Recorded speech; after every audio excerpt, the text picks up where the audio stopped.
whether the black Muslim prophet is preaching race hatred.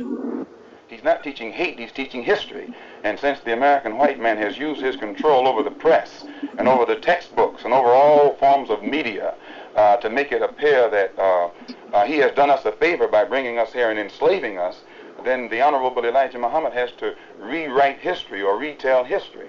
And since the white man can't dispute this truth, he tries to defend himself by saying that Mr. Muhammad is teaching hate. It's not hate to say that we were kidnapped and brought here, it's truth.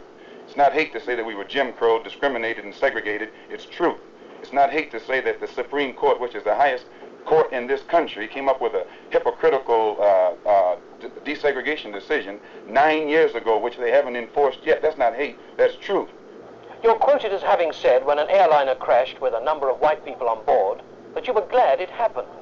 The white race in this country collectively are guilty of these crimes that our people are suffering from collectively, and therefore they would suffer some collective disaster, collective grief.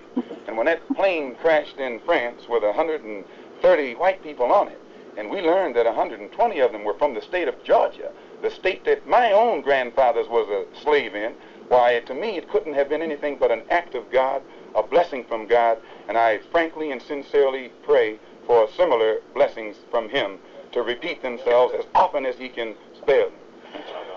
But I take it then you support the freedom-loving attempts of the peaceful marchers in Alabama and these places. You don't get freedom peacefully.